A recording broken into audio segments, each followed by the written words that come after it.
पुरानी से पुरानी कथाओं घटनाओं के बारे में पढ़ने का शौक है। हो सकता है उन्होंने राजकुमारी मेघालय और महाराज विश्वजीत के बारे में भी पढ़ा हो। हाँ सही कहा, हम लोग कल ही उनसे मिलने चलते हैं। अगली सुबह ये तीनों बिना किसी को बताए गांव से निकल गए। मेघना अनुज की बराबर में बैठी थी और इशिता पीछे थी। वैसे अनुज एक बात पूछूं? हाँ बोलो। मैं तो मेघना की बेस्ट फ्रेंड हूँ, लेकिन तुम मेघना के लिए इतना क्यों फील कर रहे हो, जो उसकी हेल्प करने के लिए हमेशा तैयार रहते हो? इस पर मेघना ने इशिता की तरफ देखा। इशिता, मैं इस टाइम बहुत सीरियस हूँ, तुम प्लीज ऐसी कोई बात मत करो। मुझे अपने ऊपर इतनी गिल्टी फील हो रही है कि मैं ही जानती हूँ। बेरमपुर से 2 घंटे का सफर तय करके ये सभी प्रोफेसर नवीन के घर पहुंचे।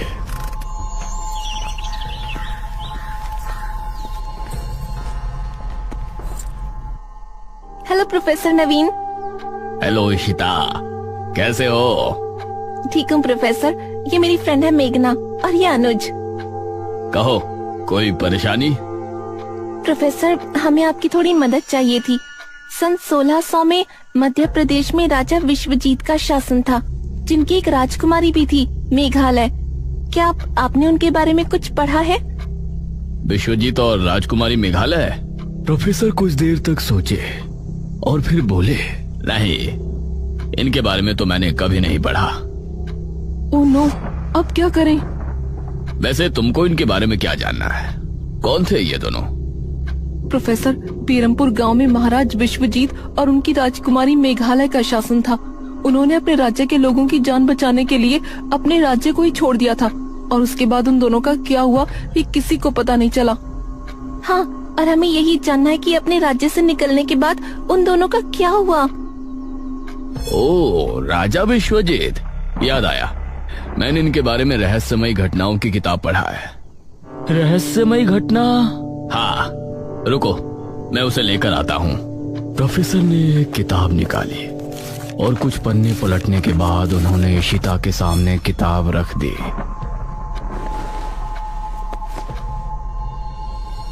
सन 1600 में जनकपुरी में एक अधेड़ उम्र का आदमी पहुंचा और वो एक सेठ के यहाँ काम करने लगा। सेठ ये देखकर हैरान था कि उस आदमी का चाल चलन, बोलने का तरीका, उठने बैठने, खाने पीने का अंदाज बिल्कुल राजा महाराजाओं वाला था। लेकिन पूछने पर वो बताता था कि वो एक मजदूर का बेटा है और अब अनाथ है। लेकिन इसके बावजूद किसी को उसकी बात पर भरोसा नहीं था। रात को सोते समय वो बार बार राजकुमारी मेघालय का नाम पुकारा करता था। धीरे धीरे उसकी तबीयत बहुत खराब होने लगी और उसके माथे पर हमेशा चिंता की लकीरें नजर आती थीं। कुछ ही महीनों में उसकी हालत बहुत बुरी हो गई और वो मरने के कगार पर आ गया। उसकी आखिरी ख्वाहिश भी बड़ी अजीब थी। उसने कहा कि उसे मरने के बाद उसका अंतिम संस्कार न किया जाए, बल्कि उसकी लाश को बेरमपुर गांव पहुंचा दिया जाए।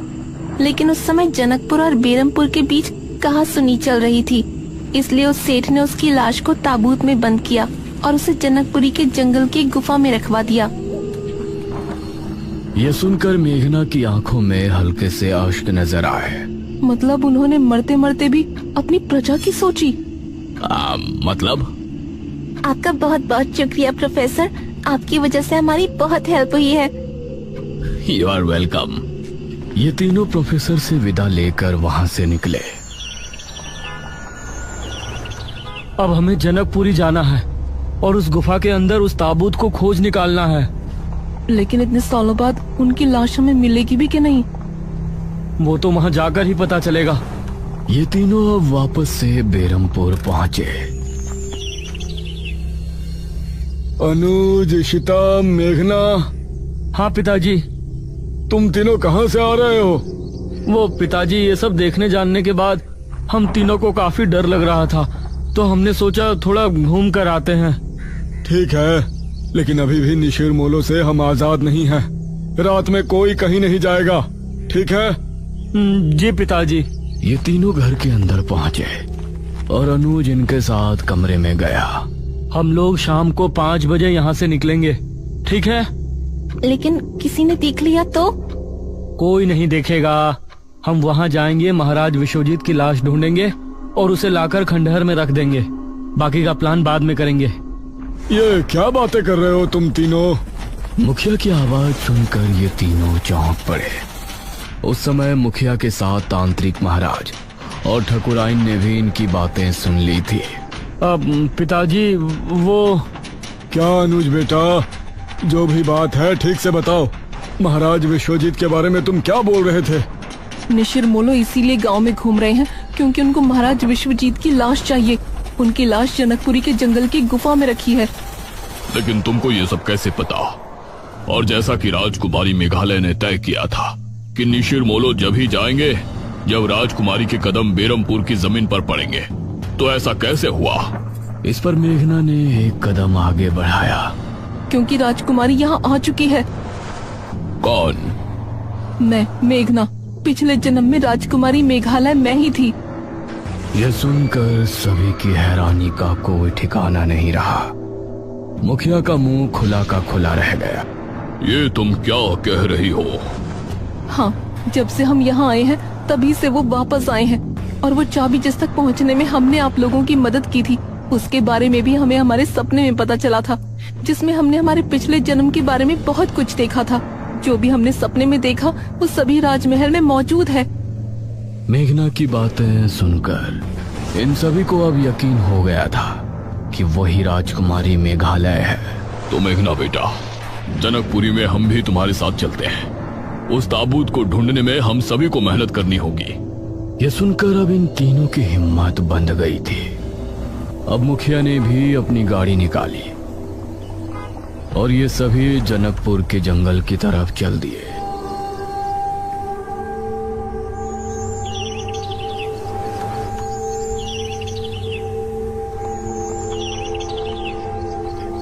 वो रही गुफा।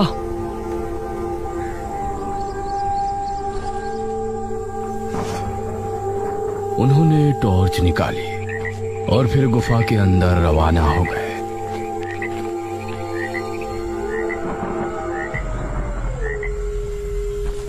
जैसे ही मेघना ने गुफा के अंदर कदम रखा तो जमीन अजीब तरह से हिली।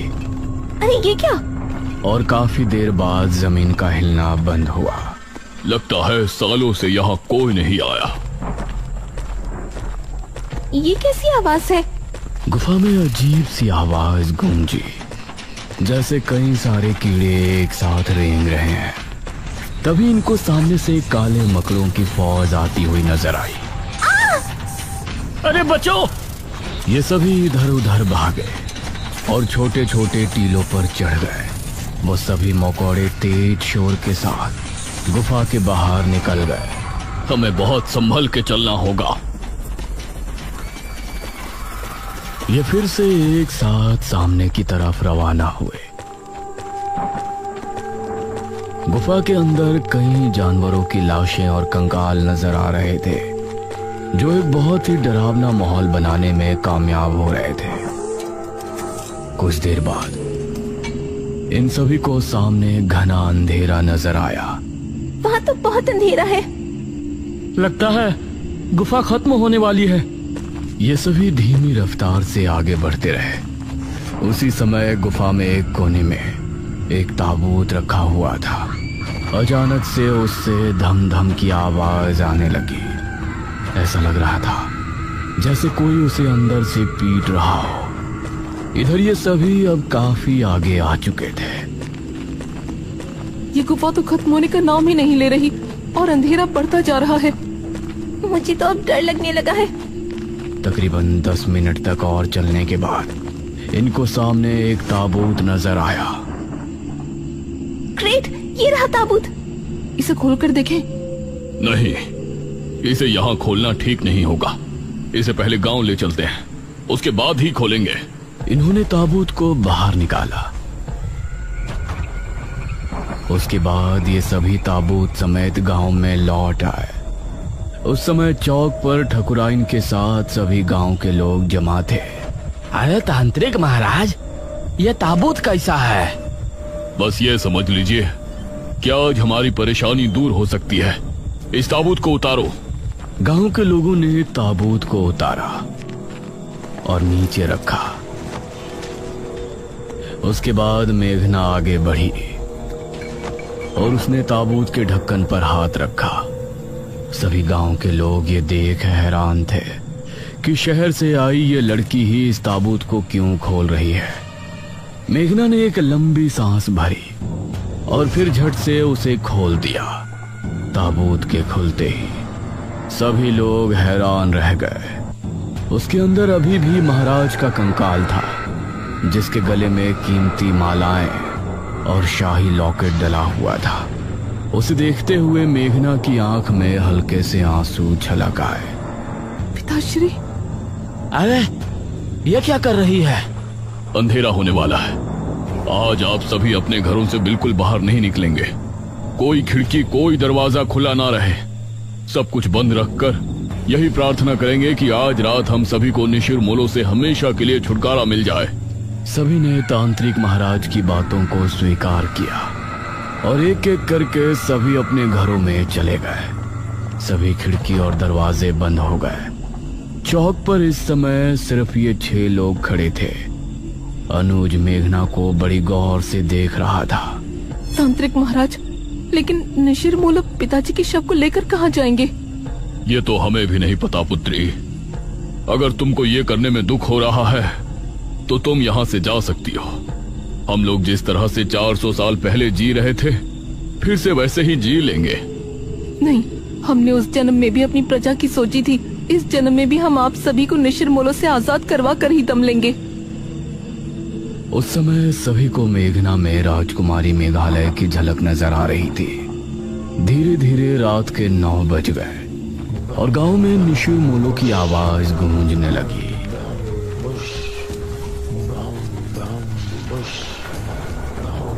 उनकी आवाज सुनकर अपने घरों में बैठे सभी गांव के लोग डर गए और सभी हाथ जोड़कर निशिर मोलो से बचने के लिए प्रार्थना करने लगे।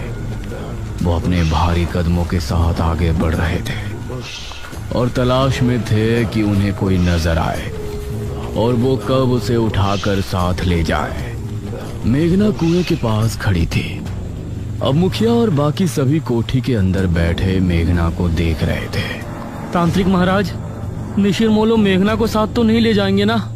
नहीं बेटा, ऐसा मत बोलो। निशिर मोलो अपनी मध्यम चाल चलते हुए कुएं की तरफ बढ़ रहे थे। जैसे ही उनको सामने मेघना नजर आई तो उनकी आंखें और तेज चमकने लगी। उन्होंने रुककर मेघना को देखा और फिर ताबूत खुलने लगा। उसके अंदर से सुनहरी रोशनी निकलने लगी और मेघना उसकी तरफ खींचने लगी। नहीं, हमें मत ले जाइए। निशिर मोलो की आंखें गुस्से से और लाल हो गई थी और मेघना ताबूत की तरफ खींची जा रही थी। नहीं, मेघना! अनुज जल्दी से बाहर की तरफ भागा। इस तरफ मेघना ताबूत तक पहुंचने ही वाली थी, तभी हम राजकुमारी मेघालय हैं। राजकुमारी मेघालय! इतना कहते ही उन चारों ने एक दूसरे की तरफ देखा और फिर ताबूत के अंदर से उस रोशनी का निकलना बंद हो गया और ताबूत वापस बंद हो गया। हम जानते हैं हमने आने में देरी कर दी, लेकिन जैसा हमने वादा किया था, हम अपने पिताश्री महाराज विश्वजीत की लाश लेकर आपके सामने प्रस्तुत हैं। मेघना, तुम ठीक हो? इस समय निशिर मोलो ने अनुज पर ध्यान नहीं दिया और वो सभी एक साथ बोले, कहाँ है वो दुष्ट राजा विश्वजीत? उसके इतना कहते ही मेघना और अनुज ने मिलकर सामने रखे ताबूत से कपड़ा हटा दिया और उसे खोल दिया। उसके अंदर पड़े कंकाल को देखकर निशिर मोलो जोर से हुंकार भरने लगे। वो ताबूत के पास आकर रुके। उसका ताबूत खुला और रोशनी निकली। महाराज का कंकाल उस ताबूत से निकलकर उनके ताबूत में आ गया और फिर वो चारों वही आवाज करते हुए वहां से कब्रिस्तान की तरफ चल दिए।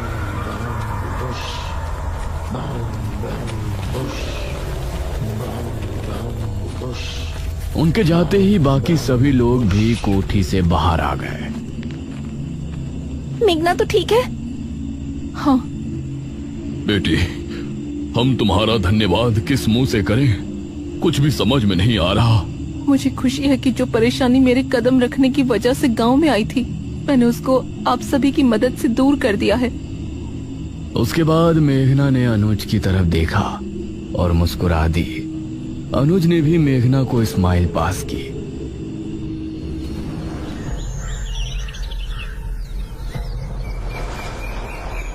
अगली सुबह मेघना और इशिता गांव की सरहद पर पहुंची थी और सभी उनको छोड़ने के लिए वहां जमा थे। इशिता, मेघना, आओ बैठो। शहर जाने वाली बस 11 बजे आ जाएगी। ठीक है मुखिया जी, नमस्ते। नमस्ते अंकल एंड आंटी, हमसे कोई गलती हुई हो तो माफ कर देना। अरे नहीं बेटी, तुम दोनों तो बहुत ही अच्छी हो। मैं ही बेवजह बात बात पर भड़क रही थी। मेघना और इशिता गाड़ी में बैठी।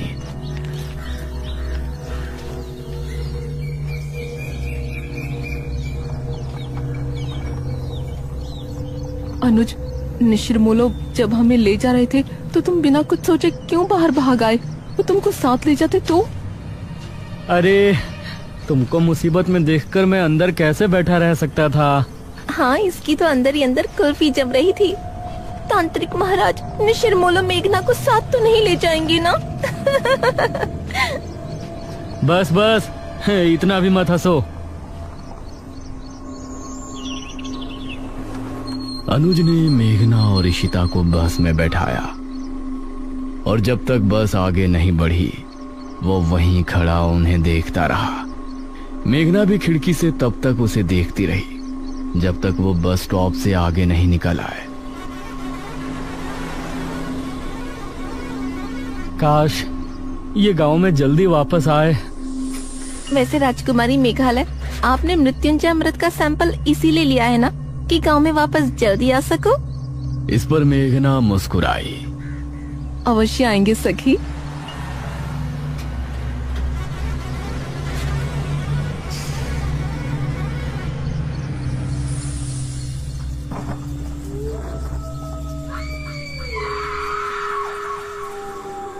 उस रात बेरमपुर गांव के लोग बहुत ही खुश थे और इस तरफ मेघना किसी सोच में डूबी थी। इशिता, वो दमयंती किस गुफा में है? इसका पता तो हमने लगाया ही नहीं ना। तभी जनकपुर का माहौल बदल गया था। तेज तूफानी हवाएं चलने लगी और आसमान में काले बादल छा गए। हे भगवान, आज तो लगता है तूफान आने वाला है। आसमान में बिजली कड़क कर बार बार गुफा पर गिर रही थी। उसकी गहराई में एक और ताबूत रखा था जो पिछली बार भी हमने देखा था। उसके अंदर से धम धम की आवाज हुई और फिर उसका ढक्कन खुल गया। धीरे से उसके अंदर से दमयंती बाहर आई। उसके चेहरे पर अजीब सी मुस्कान थी। उसकी आंखें लाल लाल चमक रही थी और नाखून बहुत पहने हो गए थे। हम जाग उठे हैं, हम फिर से आजाद हो गए, आजाद हो गए हम। वो भयानक अंदाज में हंसती हुई गुफा से बाहर की ओर बढ़ गई। उसके चेहरे पर एक रहस्यमय मुस्कान थी जो आने वाले खतरे की तरफ इशारा कर रही थी।